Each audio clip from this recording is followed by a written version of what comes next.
Alright, after my last video with almost 30, 30 citations, I thought I'd go something a little bit lighter this week.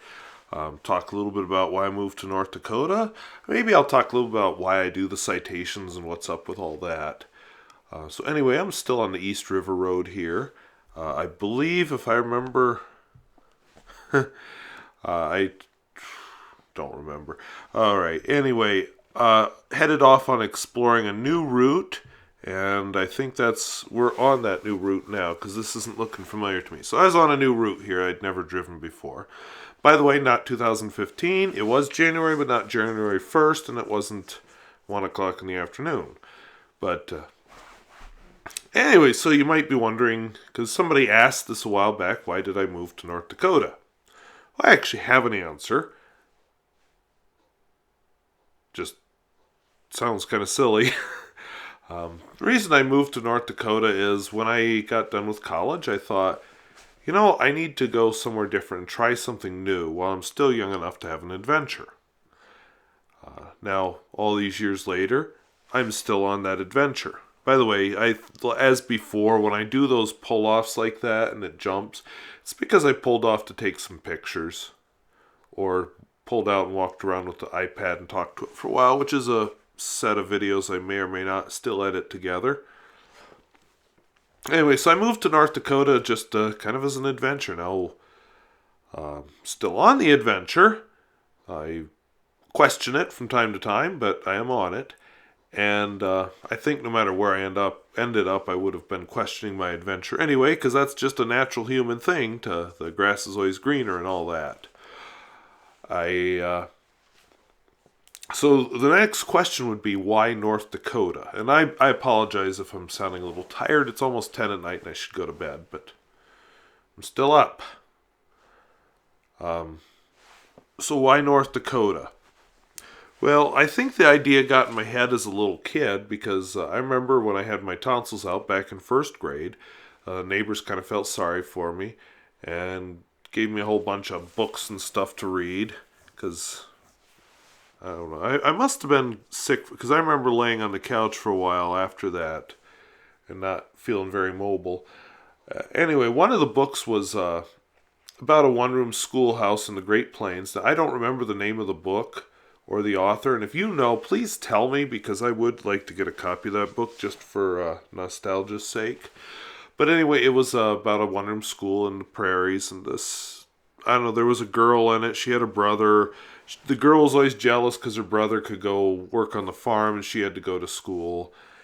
And I don't know exactly when it took place. There weren't references really that I remember to the Dust Bowl or anything. So there was a blizzard during the movie, and I believe the girl got appendicitis during the blizzard and was stuck at the school with the teacher. I don't recall all that real well.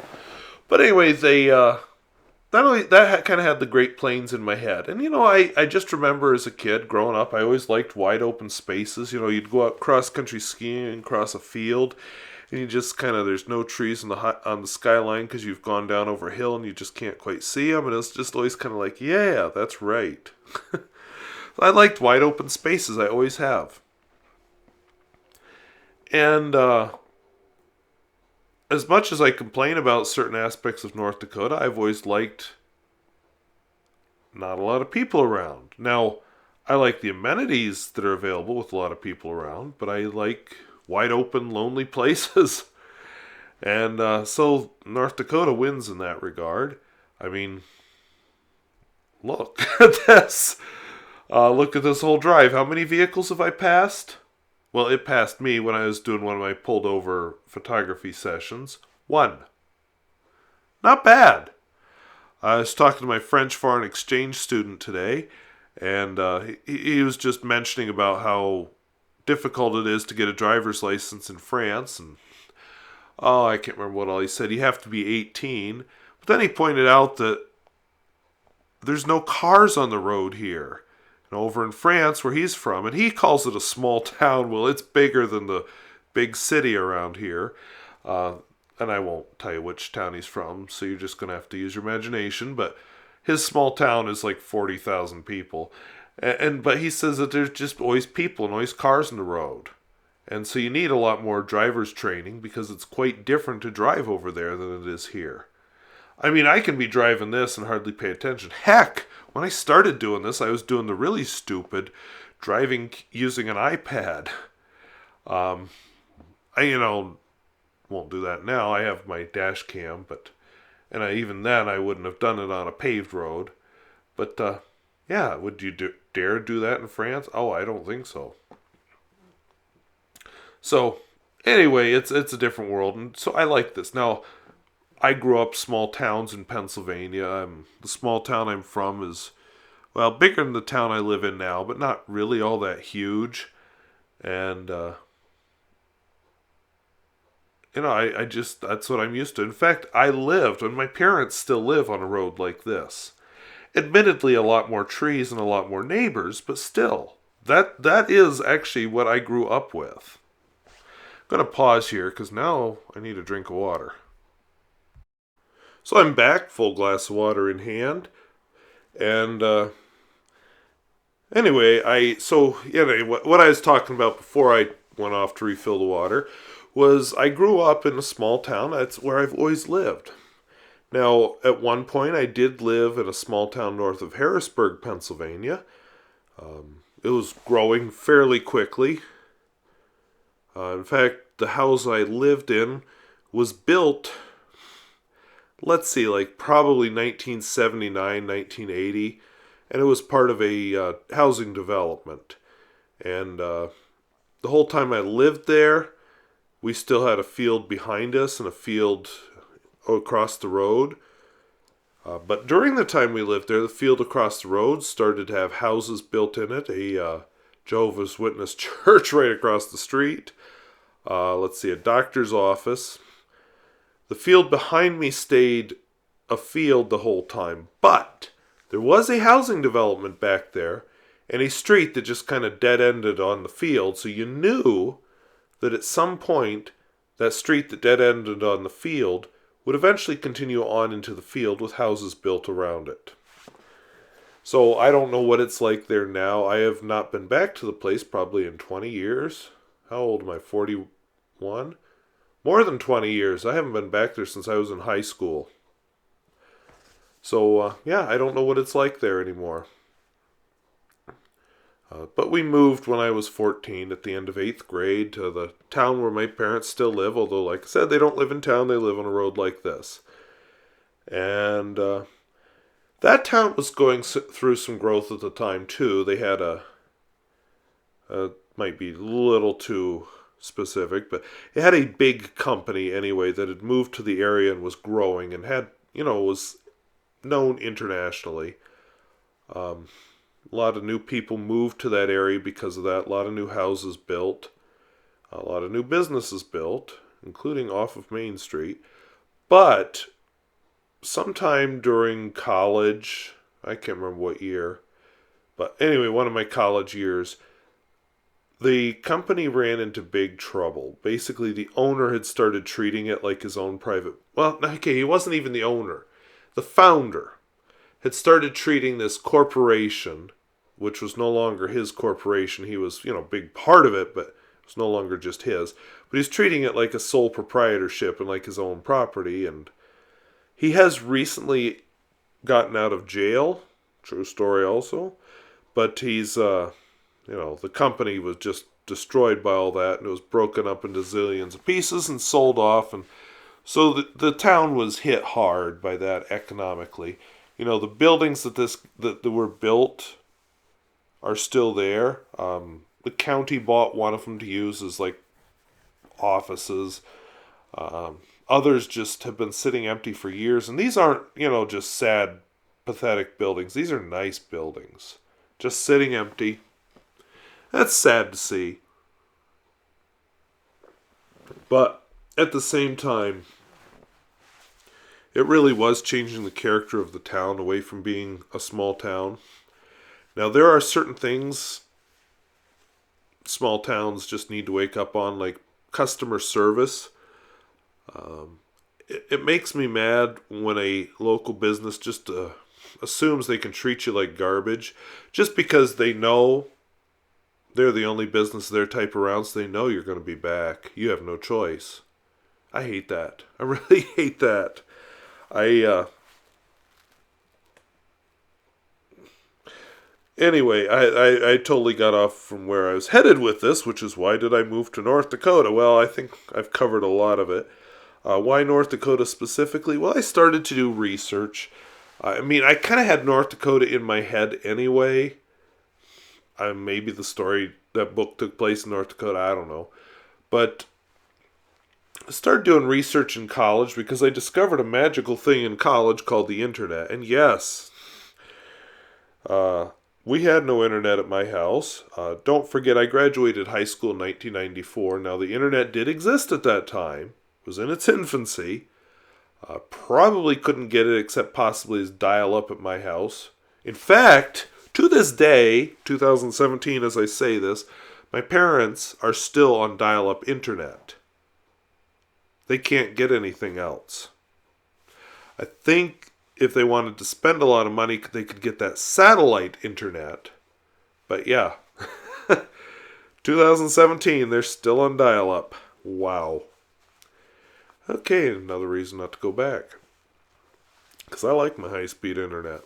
But anyway, so in college, what was it, my second or third year, we started getting internet. In the computer lab, you could get on the internet finally, and there were all these different web browsers. I don't even know if they're still all around. Like, I used to really like Web Crawler.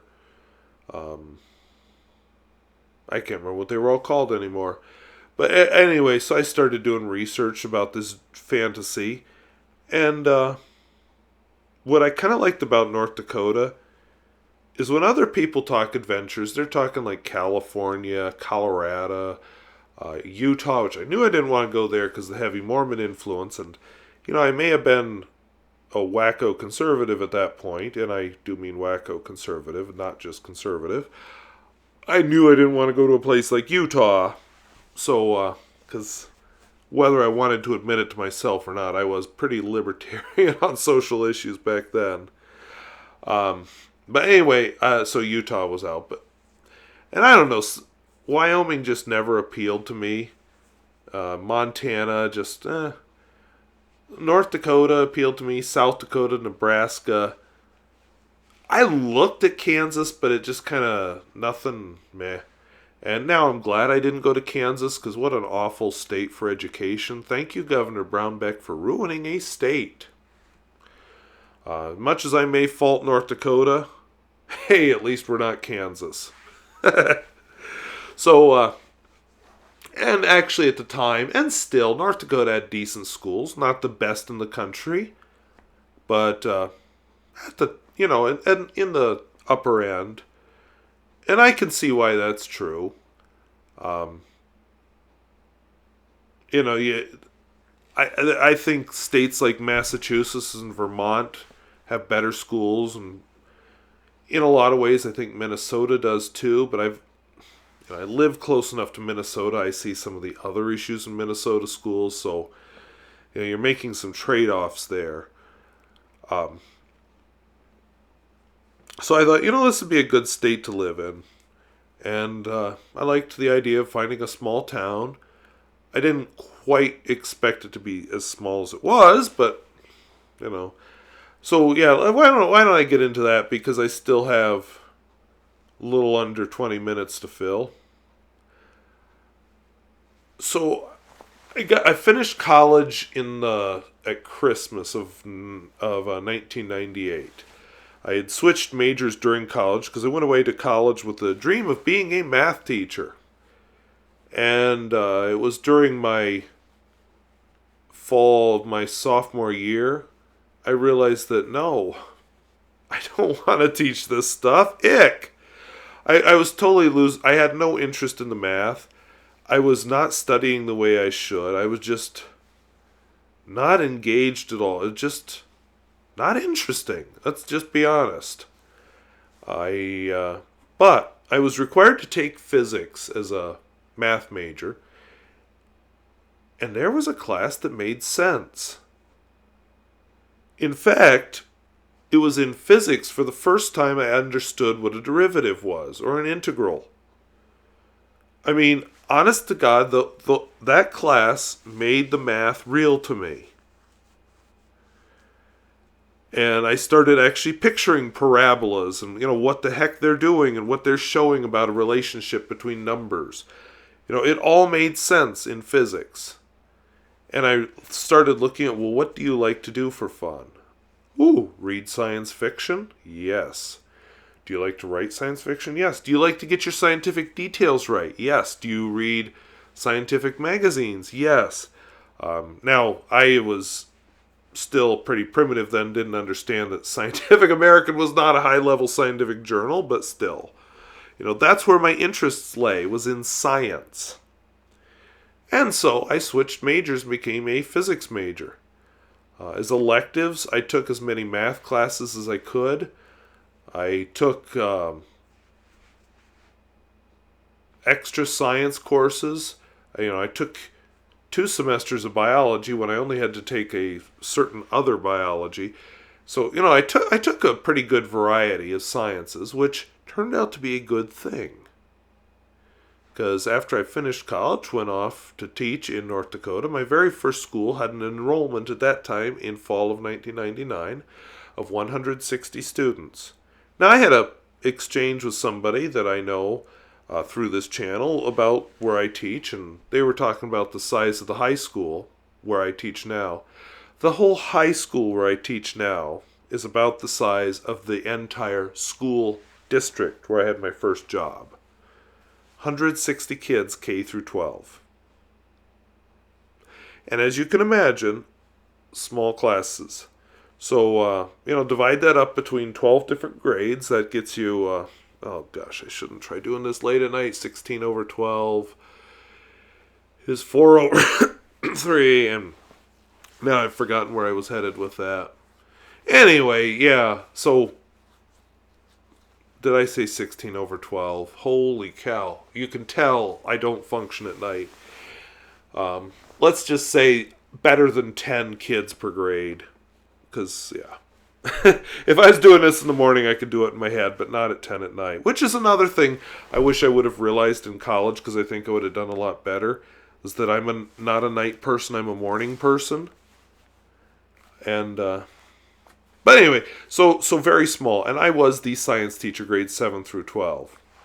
Now, I didn't quite know what I was getting into, but who does when they're that young? But I drove in, I remember, it was a long trip, and I took it on the road with my GeoPrism, and everything I moved to North Dakota with fit in that GeoPrism. And I remember, it was late. It was like 10 at night, and I drove through the neighboring big town. It was a town of oddly enough, about the size of the town I live in now.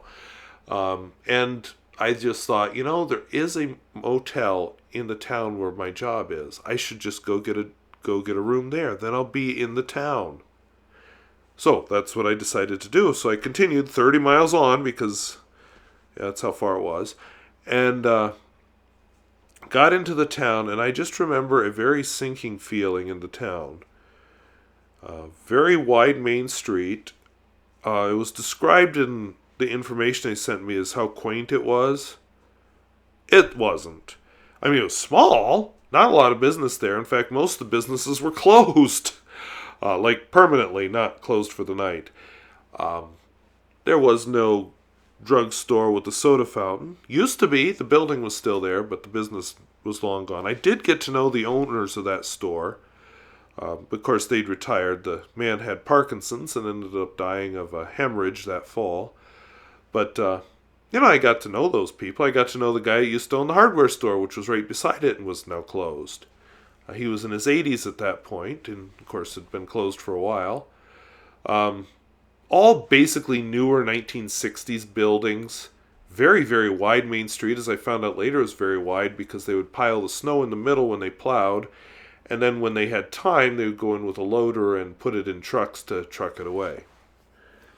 So, anyway, found the school. It was, a typical 1940s, late 1940s, early 1950s building. 2-story red brick building. It was nothing special. I mean, the science room was actually very nice for an old building, but nothing special.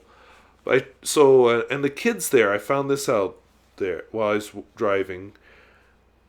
They like to drive in circles in that town. That's what they do. They get in their car and they drive around town. Yes, I'm sure they do it in other towns, but I've never seen it to a degree like that. The same cars over and over and over again.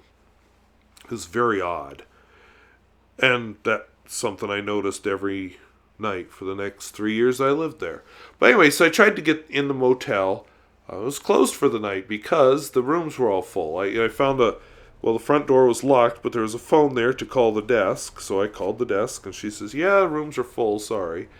So I ended up going back to the big town 30 miles away. And by then it was about midnight, and I just kind of staggered into whatever motel I found. Because I just pulled into the first one I saw and said, yep, nighttime.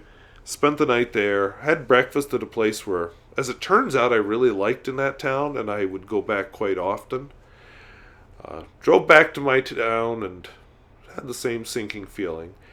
The people there were very nice. Quaint small town it was not. Small town it was. It was a town of about 500 people. Pretty far from everything. And, over the next 3 years I discovered some realities of rural North Dakota as school districts in the county closed up. Closed, like the whole district gone, and consolidated, sends its kids to neighboring schools. That school is still open, but at the time there were 5 school districts in the county, and by the time I left there were only 3. Of the 3, I think one more is ready to close up shop. And I don't know about that small one I was working at. It is small, doesn't have the best facilities, but what it does have going for it is it's about 30 miles either way to the next school district. So that alone may actually keep it open. So I moved on to a much nicer town. It was only a little bit bigger. The school had 180 kids, K through 12. So, we're moving up in the big leagues. Had a full main street, which was really nice. Okay, I won't say it was a really nice grocery store, but it did have a decent grocery store. It had a hardware store, had a drugstore.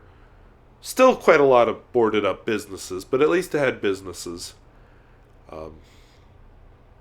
I rented and then later purchased a house. I bought the house. It was a nicer house than what I live in now, except for the wiring was a lot worse than what I live in now. And overall, I'll take the infrastructure over the looks of the house any day. But, it was a quaint little 1920s bungalow. Had a lot of the original 1920s features in it, including, like I said, the wiring. And, anyway, so I bought that for $10,000, but ended up selling it. I moved. I spent 3 years there, and I started thinking long term. And when I say long term, I mean I started thinking, is this really where you want to retire? Now, the one nice thing about that town that I kind of miss here is it was only an hour to Minot and only an hour to Bismarck. That I miss. I don't miss the small classes. I don't miss teaching the entire science curriculum grades 7 through 12.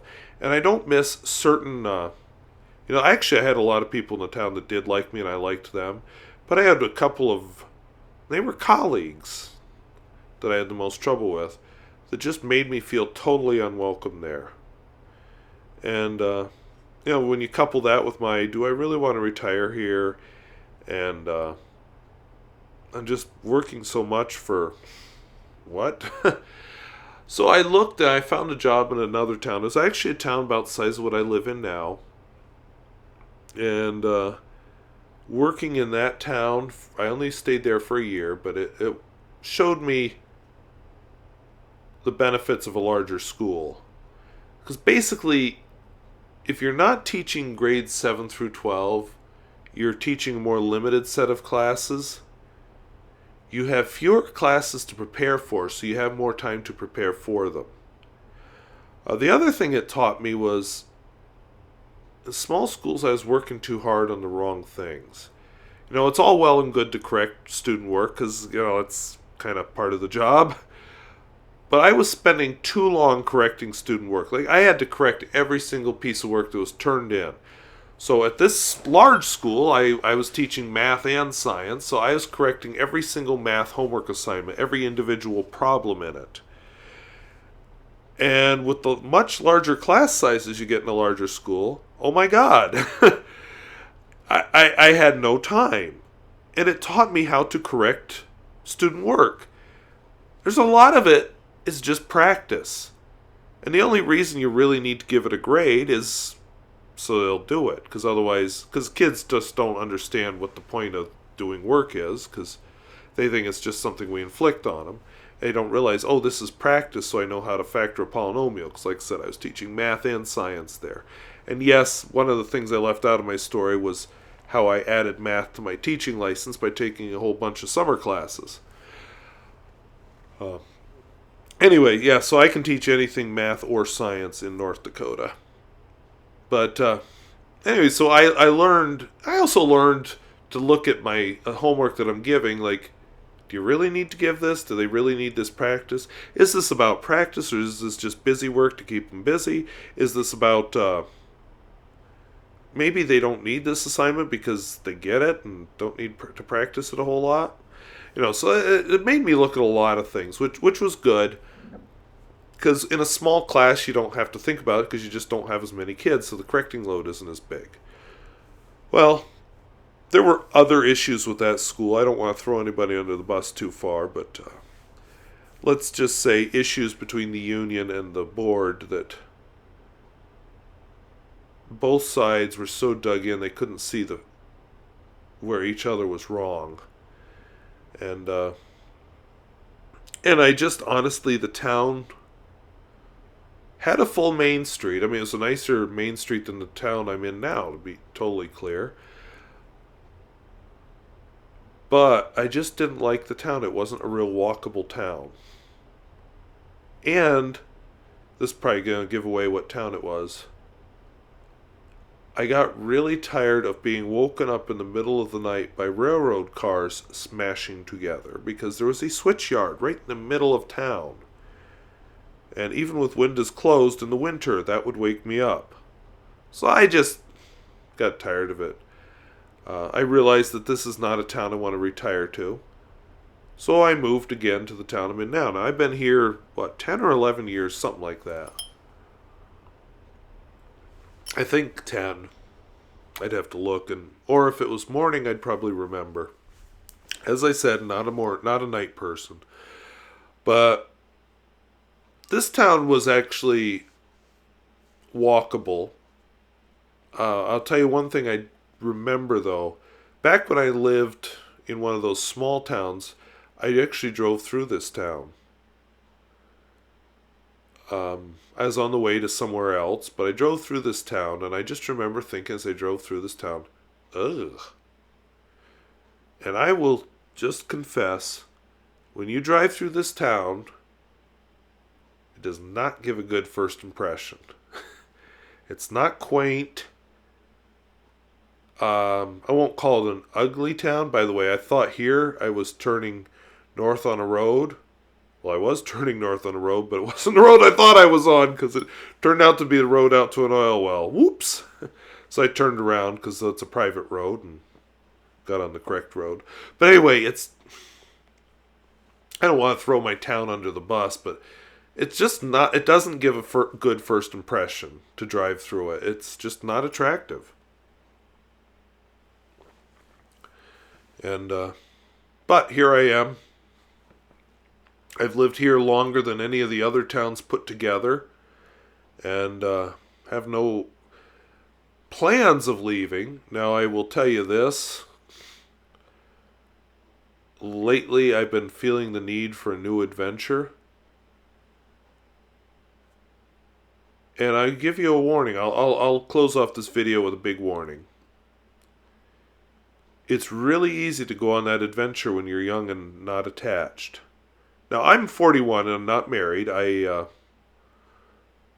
found I don't deal well with other people well enough to be married to them. Relationships work, but Anything closer than that really doesn't. But anyway, it's when you're young and unattached, it's really easy to just pick up and move. Now, I don't have that marital attachment or kids to think of. So, if I financially take a hit, it's just me bears the brunt. But there it is. I'm also old enough that I've got to think about that financial thing.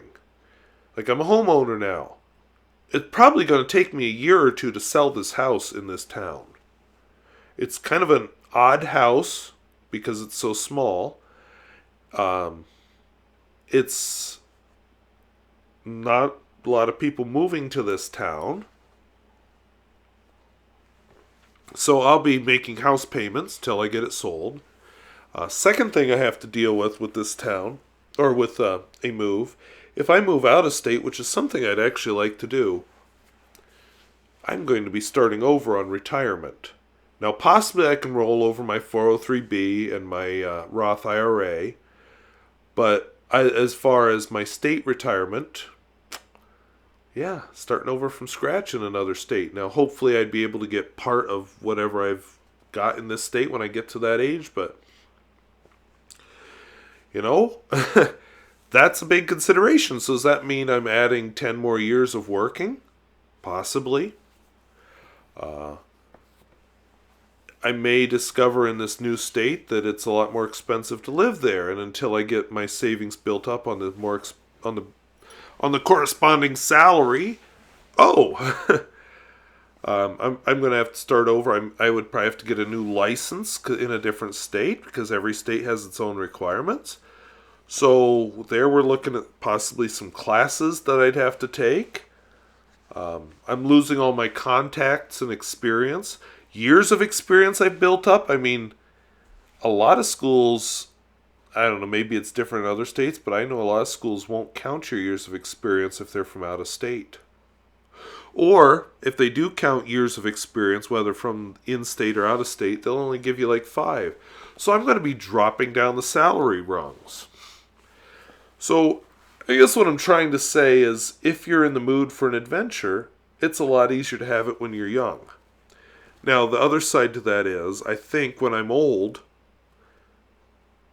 maybe I take retirement at that minimum age and go work in another state. Maybe not even in teaching. Maybe I do something else.